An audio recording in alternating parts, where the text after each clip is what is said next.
प्रेम की भावना। जय श्री कृष्ण दोस्तों श्री कृष्ण कहते हैं कि सृष्टि का एक ही नियम है, जो बांटोगे वही आपके पास बेहिसाब होगा। फिर वो चाहे धन हो, अन्न हो, सम्मान हो, अपमान हो, नफरत हो अथवा प्रेम। दोस्तों, कथा का आरंभ श्याम दुलारे नाम के एक ग्वाले से होता है, जो प्रतिदिन अपनी गायों को वन में चराने के लिए ले जाया करता था और जब संध्या के समय घर लौटता तो गायों का दूध निकालकर महल ले जाया करता था। सब कुछ ठीक प्रकार से चल रहा था, परंतु कुछ दिनों से श्याम दुलारे अपनी मैना नाम की एक गाय को लेकर बहुत चिंतित था। एक दिन जब उसके मित्र रामदीन ने उसको बहुत उदास देखा तो कारण पूछने लगा।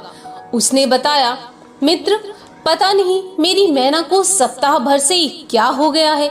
जब भी मैं उसका दूध निकालने जाता हूँ तो मुझे पैरों से मारने लगती है।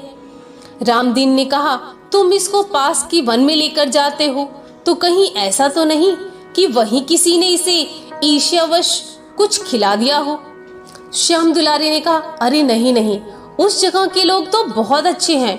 वे तो हमें सामने से पूछते हैं, आपको प्यास लगी है, आपके लिए जल लाएं। अरे कभी कभी तो वे लोग हमें भोजन भी करवाते हैं। वे मैना के साथ कुछ भी गलत नहीं कर सकते हैं, परंतु मुझे तो चिंता महाराज की है। वे केवल इसी गाय के दूध का सेवन करते हैं और अभी तो 1 सप्ताह हो गए हैं और मैं वहां दूध के साथ उपस्थित नहीं हुआ। मेरी तो समझ में नहीं आ रहा कि उन्हें क्या कारण बताऊं। तभी रामदीन ने उसे एक उपाय सुझाया। उसने कहा, मित्र, अब से तू मैना का पहले से अधिक ध्यान रखा कर। वो कब किधर घूमती है, कहाँ जाती है। श्याम दुलारे ने अपने मित्र की बात मान ली। इधर राजा के पास जब मैना गाय का दूध नहीं पहुंचा तो उन्होंने अपने मंत्री से कारण जानने के लिए श्याम दुलारे के घर भेजा। श्याम दुलारे मंत्री से क्षमा याचना करते हुए बोला, मंत्री महोदय, मेरा इसमें कोई दोष नहीं। पता नहीं आजकल मेरी मैना को क्या हो गया है। जैसे ही उसका दूध निकालने जाता हूँ वो लात मारने लगती है। मंत्री ने कहा, तुम असत्य बोल रहे हो। श्याम दुलारे ने बहुत समझाने का प्रयत्न किया, परंतु मंत्री को उसकी बातों पर तनिक भी विश्वास नहीं हुआ और वो श्याम दुलारे को दंड देने की धमकी देकर वहां से चला जाता है। अगले दिन श्याम दुलारे ने पूरे दिन बहुत ही सावधानी पूर्वक मैना गाय के ऊपर नजर रखी। उसने देखा जब अंधकार हो गया तब मैना गाय कहीं जाने लगी। उसने गाय का पीछा किया।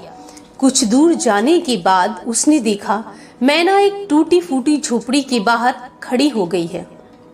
उसने थोड़ा पास जाकर देखा तो देखता है मैना गाय एक बच्चे को अपना सारा दूध पिला रही है। उसे बहुत आश्चर्य हुआ। गाय के जाने के बाद उसने झोपड़ी में जाकर देखा, वहां पे एक खाट पे एक औरत बहुत ही दीनहीन अवस्था में पड़ी हुई है।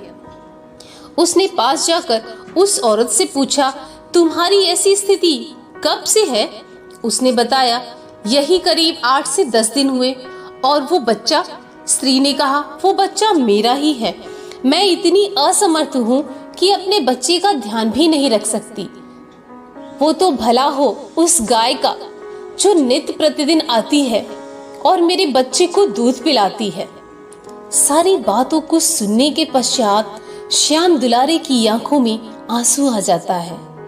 वो तुरंत ही महल जाता है और घटना को विस्तार पूर्वक राजा को सुनाता है। राजा को बहुत आश्चर्य होता है।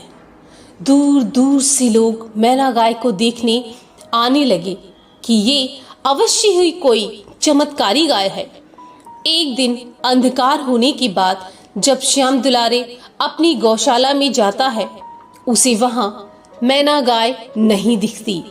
वो बहुत ढूंढता है, परंतु मैना गाय का कहीं कोई पता नहीं चलता। तो दोस्तों, देखा आपने प्रेम की भावना में कितनी शक्ति है।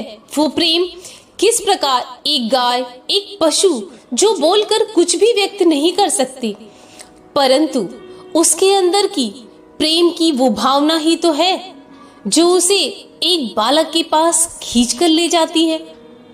राधे राधे।